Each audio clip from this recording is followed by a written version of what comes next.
మీ ఎలాంటి వ్యాపార ప్రకటనలకైనా వెంటనే మా ఛానల్ సంప్రదించండి. నమస్తే. ఈరోజు మన స్టూడియోలో ప్రముఖ ఆధ్యాత్మికవేత్త, జ్యోతిష్య వాస్తు పండితులు, లలితాదేవి ఉపాసకులు బ్రహ్మశ్రీ నానాజీ పట్నాయక్ గారు ఉన్నారు. సో గురుగారితో మాట్లాడేద్దాం. నమస్కారం గురుగారు. శ్రీమాత్రే నమః. గురుగారు, సెప్టెంబర్ మాసం మేషరాశి వారి పరిస్థితి ఏ విధంగా ఉండబోతుంది? ఓవరాల్గా ఎలాంటి జాగ్రత్తలు, పరిహారాలు తీసుకుంటే బాగుంటుందండి?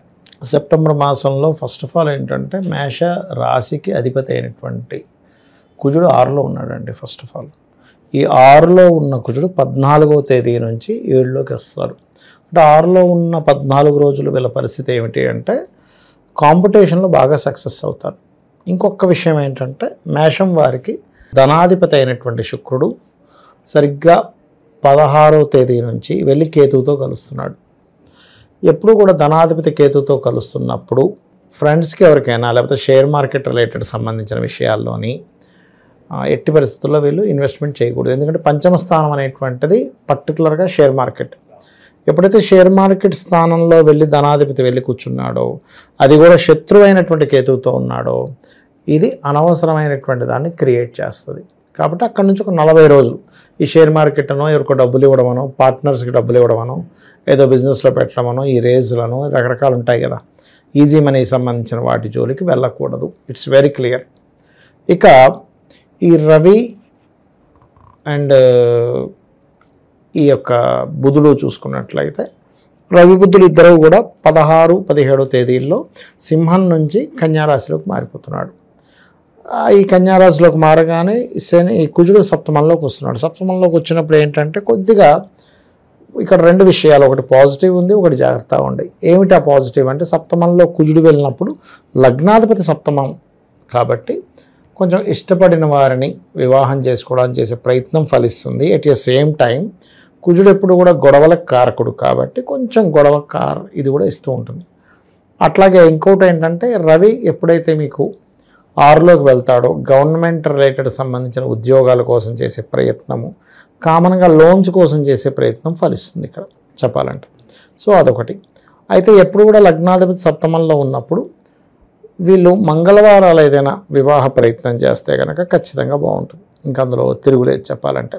ఇక ఉద్యోగ సంబంధించినటువంటి ప్రయత్నాలు ఇవన్నీ ఎలా ఉంటాయి ఏంటి అని చెప్పి చూసుకున్నట్లయితే దశమాధిపతి 12వ స్థానంలోకి వచ్చి వక్రించాడు. సో ఎప్పుడైతే వృత్తికారకుడు 12లోకి వచ్చి వక్రించాడో, ఒక్క జాబ్ ఒకటే కాకుండా ఇంకేదైనా వ్యాపారం ప్రారంభిద్దాము అంటే కొంతమంది చూడండి, పొద్దున్న ఒక బిజినెస్ చేసి సాయంత్రం మళ్ళీ జాబ్కి వెళ్ళడం, లేకపోతే పొద్దున్న ఒక జాబ్ చేసి సాయంత్రం బిజినెస్ చేయడం, ఇవి ఎంచుకుంటుంటారు. కాకపోతే ఈ ఎంపిక చేసుకునే విషయంలో 16వ తేదీ తర్వాత తీసుకునే నిర్ణయాల విషయంలో చాలా జాగ్రత్తగా ఉండాలి. ఇందాక నేను మీకు 16వ తేదీ నుంచి షేర్ మార్కెట్లు ఈ బెట్టింగ్స్ పనికిరావని చెప్పాను. ఆలోచన విషయంలో కూడా పనికిరాదు. ప్రేమ వ్యవహారాలకు సంబంధించిన విషయంలో కూడా కాస్త జాగ్రత్తగా ఉండాలి. ఇవి ప్రధానంగా నిర్ణయాలు తీసుకునేటప్పుడు, డెసిషన్స్ తీసుకునేటప్పుడు కొంచెం జాగ్రత్తగా ఉండాలి. ఇక ఆన్లైన్లో వ్యాపారాలు చేసేటువంటి వారికి ఖచ్చితంగా అనుకూలత ఉంది. ఎందుకంటే రాహు ఆన్లైన్ కారకుడు. ఎప్పుడైతే రాహు లాభస్థానంలో ఉన్నాడో ఆన్లైన్ త్రూగా చేసేవి బాగుంటాయి. కాకపోతే లాభంలో పాపగ్రహం చాలా మంచిది, కానీ శని కూడా వెళ్ళి ఉన్నాడు కాబట్టి స్లో మూవింగ్ ప్లానెట్ కాబట్టి కొంచెం ఆర్డర్స్ అవతల వారు అడిగిన వెంటనే వాడు ఇవ్వకపోవచ్చు. సో దాన్ని మనం అర్థం చేసుకుంటూ ఉండాలి. వీళ్ళు ఎక్కువగా ఆరాధించడం కూడా సూర్య భగవాను చూస్తూ, సహజంగానే వీళ్ళకి ఏంటంటే సూర్య నమస్కారాలు, సూర్య ఆరాధన ది బెస్ట్ రెమెడీ. అయితే అందులో కూడా సూర్యుని చూస్తూ గణపతిని, సూర్య భగవాను చూస్తూ ఎక్కువగా ఓం భానుమండల మధ్యస్థ భైరవి భగవాన్నే నమః. దీనివల్ల ఏమవుతుందంటే గణపతి ఆరాధన, సూర్య ఆరాధన వల్ల వీళ్ళ ధనాధిపతి ఎప్పుడైతే పంచమంలో వెళ్ళి ఆ స్ట్రక్ అయి ఉన్నాడో ఫైనాన్షియల్ ఇంప్రూవ్మెంట్స్ బాగుంటాయి. వీళ్ళకి సేవింగ్స్ చేసుకోవచ్చు అంట, ఫైనాన్షియల్గా ఇంప్రూవ్మెంట్స్ బాగుంటాయి. అలాగే ఈ రవి బుధులు ఇద్దరు బుధాత్యోగం, బుధుడు వెళ్ళి ఎగ్జాల్టెడ్ ప్లేస్లో ఉంటున్నాడు కాబట్టి ఇది కొంచెం ఇప్పుడు చూడండి, కొంతమంది లోన్స్ ఇప్పిస్తుంటారు. ఇప్పుడు బ్యాంకులో లోన్స్ ఇప్పించి వాళ్ళకి కొంత కమిషన్ వస్తుంటుంది. లోన్స్ మూలంగా కమిషన్ వచ్చే ఛాన్సెస్ ఉంటాయి. ఇక్కడ వీళ్ళ డబ్బులు ఇవ్వడం కాదు, బ్యాంకులో ఒక లోన్ ఇప్పించినందుకు ఈ 1% 2% వీళ్ళు ఇస్తారు. ఒకవైపు బ్యాంక్ వైపు నుంచో వస్తుంది, ఇటు నుంచో వస్తుంది. సో ఈ విషయంలో కొంతవరకు 16వ తేదీ నుంచి అనుకూలంగా ఉంది అనేటువంటిది చాలా స్పష్టంగా గోచరిస్తుంది. 16వ తేదీ తర్వాత కొంచెం జాబ్ పరంగా కూడా గ్రోత్ ఉంటుంది చెప్పాలంటే. ఎందుకంటే ఎంతైనా కూడా మీకు లగ్నాధిపతి సప్తమంలోకి వెళ్ళి దశమ స్థానాన్ని చూస్తున్నాడుగా. దశమం అనేటువంటి తన ఎగ్జాల్టెడ్ హౌస్ని చూసుకుంటున్నాడు కుజుడు అక్కడికి వచ్చి. సో అది కూడా ఏంటి, కెరియర్ స్థానమైంది కాబట్టి కెరియర్లో ఒక లీడర్షిప్ రావడం కానివ్వండి, ఇట్లాంటి వాటికి చాలా చాలా బాగుంటుంది.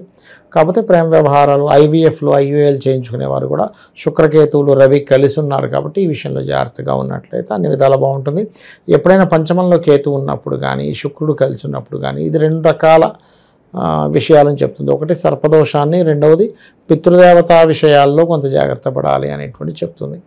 ఓం పితృదేవతాయై నమః లేదా సూర్యుడిని ఆరాధించడం, సూర్య నమస్కారాలు, సూర్యుడికి సంబంధించిన మంత్రం చేసుకోవడము, గణపతి మంత్రం చేసుకోవడము, దాని తర్వాత ఎలాగో స్వయం పాకం ఇవన్నీ ఇస్తాం. ఆ దానాలు ఏమున్నాయి అవి ఇచ్చుకున్నట్లయితే అద్భుతంగా ఉంటుంది. ఇంకా బెడ్ కంఫర్ట్స్ కావచ్చు, లగ్జరీ కావచ్చు, అలాగే మానసిక ప్రశాంతత ఇవన్నీ ఉంటాయి అంటారు వాళ్ళకి.